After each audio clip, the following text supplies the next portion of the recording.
Yeah, England didn't want to be outdone. So we've just put a bill through called the Crime Bill.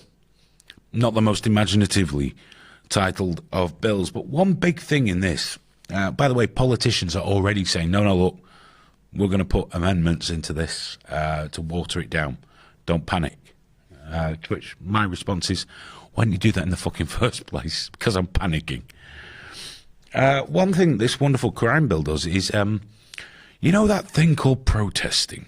When you're so unhappy, you need to take to the streets and cause disruption and try and get the government to stop doing something terrible, in your opinion. We don't like that anymore. Now, as Graham rightly points out, the previous Labour government did put a new rule in place, particularly I think it was for London, wasn't it, that you needed written permission to have a protest. And in a very British manner, we accepted that. So we make appointments to protest. But now, with this bill, the police will be able to stop protests because of noise or disruption to the public. That's made my fucking eye twitch. So the police will decide that whether your protest is legitimate or illegitimate. They'll decide if it's a legitimate protest or just disrupting the public, which is the fucking idea of a protest. Jesus wept. It's not to walk politely down the road. It's to protest. It's a voice against tyrannical power, not a tea party. But then even if they say it's, all right, that's a protest. But I'm terribly sorry, sir, that's a bit too noisy. You're going to have a quiet protest. Basically, sit down somewhere. Hold a little sign up. Be very quiet. Don't disrupt anybody, so make sure you're not taking up too much space on the bench. Make sure your placard doesn't get in anybody's way. You bang them in the head, just sit there. So maybe just quietly. Hell no, we won't go. But shh. The police can decide that now. This bill leaves so much leeway for the police to shut down a legitimate protest. Furthermore, it allows ridiculous leeway for the executive, for the Prime Minister and such, to rule by decree. In this country, thousands died for our right to not be ruled by decree. Not to be ruled by an overlord that just says, I've decided that today you're not allowed to wear purple. We fought for thousands of years to take that power away from monarchs. You know, what the fuck? So we've taken it away from one bunch of inbred arseholes and given it some really untrustworthy arseholes in government. They're going to have the power to rule by decree. And what this has all come from, in my opinion, it's the pandemic, COVID-19. They've got a real taste for it. This has allowed them to accelerate their reach into our lives to a dramatic degree.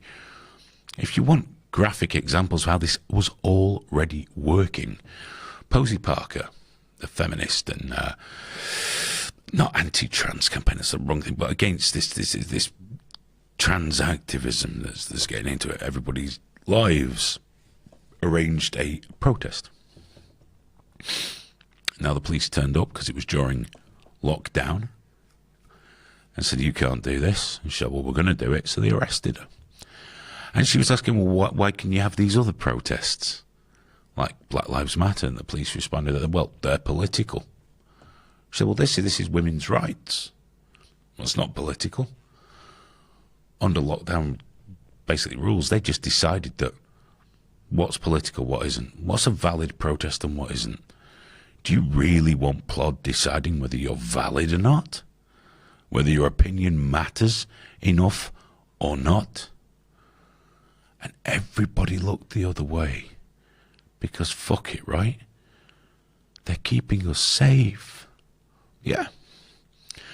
All those rights You cheerleaded when they were taken away. We gave them away. Because they'll come back. After this pandemic's finished and we're all back to normal, they'll give us all our rights and freedoms back. They're just enshrining in law the shit that we gave away to them, and they're going to hang on to it. There is no possibility, no chance, no way we're getting any of this back. We've been marginalised, polarised.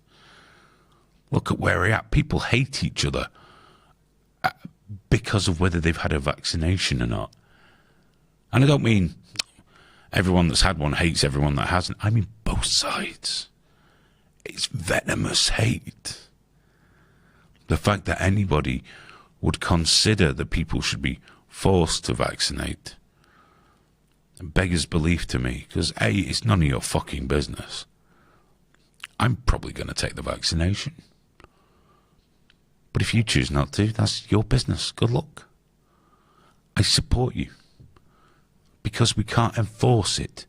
I don't care about your over-dramatic tales of killing granny or pandemics slaughtering everybody.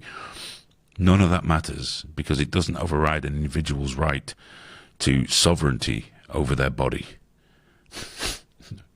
You're supporting taking away someone's bodily sovereignty.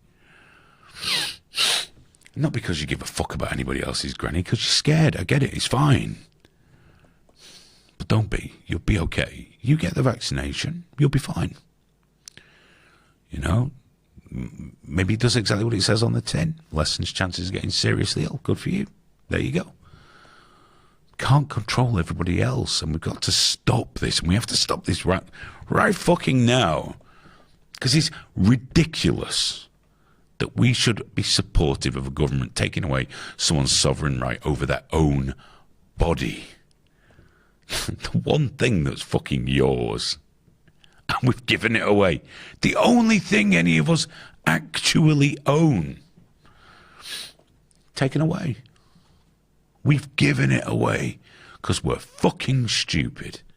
And all of these laws and bills are based around our greediness, our desire that we are the most important thing in the world and everything should just bend around what we fucking want, whoever we happens to be at that moment in time.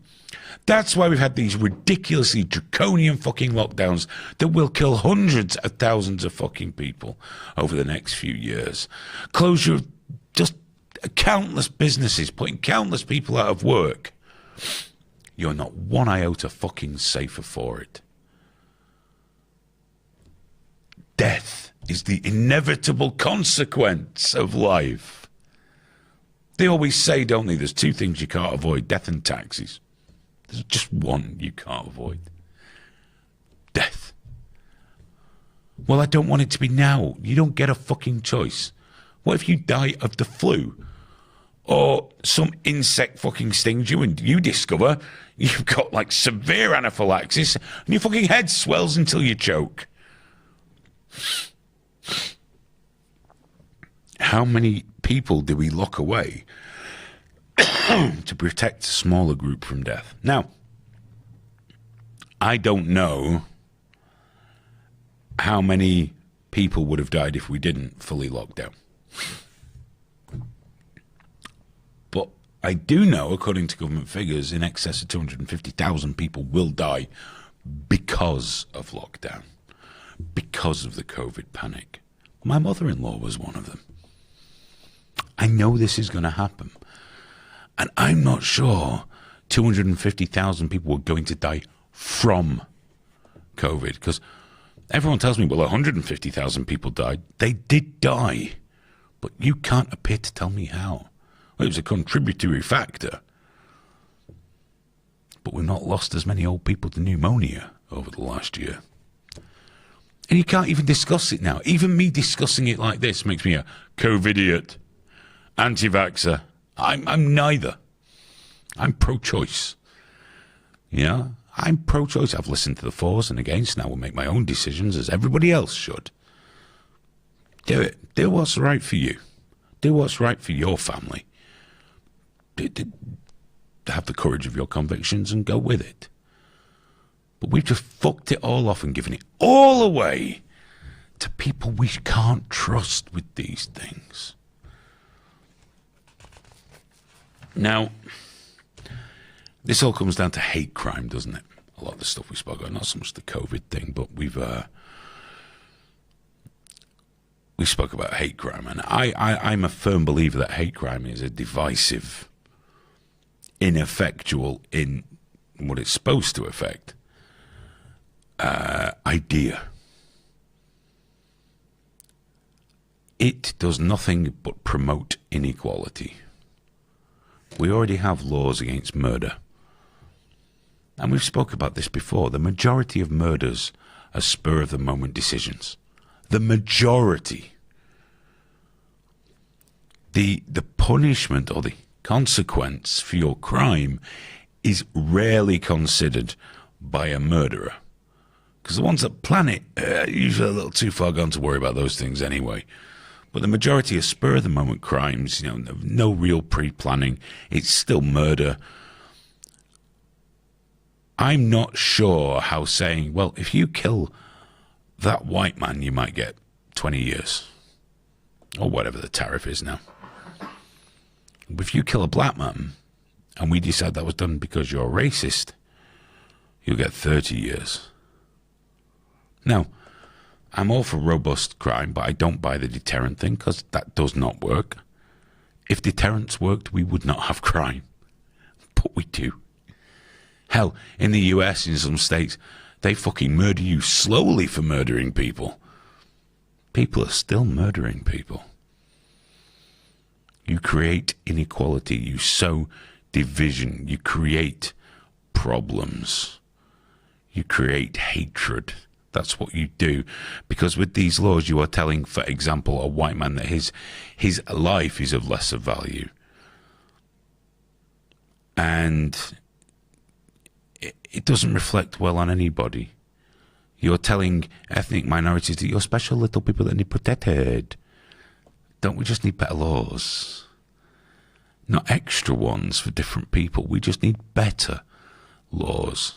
Because racism is intolerable. Certainly genuine crimes where you're killing someone for their creed or colour is intolerable. What difference to that? To killing for someone because they were, they committed infidelity. Or, it's a woman. Because that's not a hate crime, by the way. If you kill a woman because she's a woman, that's all right. It's not all right, but, it's not a hate crime. So it's not a really bad murder. It's not really bad. It's not one of the bad murders. It's just a murder, not a bad murder. The problem is that we're pushing for something that's impossible. We are pushing. What we should be doing is striving for equality of opportunity. Everybody has the same chance. And that kicks off another argument. Well, black people don't have the same chance as white people. And then someone will say, well, you do know that, as we spoke about earlier, predominantly white working class males have got less opportunities than fucking anyone else now. But the fact is, we should be striving for equality of opportunity. But instead, what we're actually striving for is equality of outcome, which is not the same thing. Equality of opportunity gives everyone a level playing field to spring forth from, whether you end up in minimum wage work for the rest of your life or become an entrepreneur. That's equality of opportunity, regardless of race, creed, colour, or anything else. Instead, we want equality of outcome. So whereby the opportunity is an irrelevance, the outcome is important. So on that board of directors, we must make them have 2 black people and 1 woman. What if they're not the best people for the job? Doesn't matter. 2 black people, 1 woman. That would be wrong. Well, they didn't have the opportunity. Yeah, so that's what we've got to fix. You're never going to fix equality of opportunity by rigging equality of outcome, because equality of outcome necessitates discrimination. It necessitates marginalising groups of people. It's a never-ending cycle of fuckery that just makes every fucking thing worse. Yet that's what we're striving for. Out of the 2 options. Because That is the easier one to have the band-aid solution for. Aren't we doing well? Aren't we fair and clever? Every board of directors now has 2 lesbians and a transgender person on it. Yeah, but the shit, you can't say that. They have to be as good as everybody else. It's like in school sports days where every kid wins. You know what that comes. The results of that are never good. It's just a bunch of overly entitled cry-baby arseholes. That's what the world is turning into. We want equality of opportunity, equality of outcome all the time, in all things. And that turns very quickly into, you say equality of outcome. I want preference of outcome. I want the outcome that I think's right. I don't care about equality now. I want it to be along my ideological desires. And that's what lies at the root of all this shit, and we've got to stop.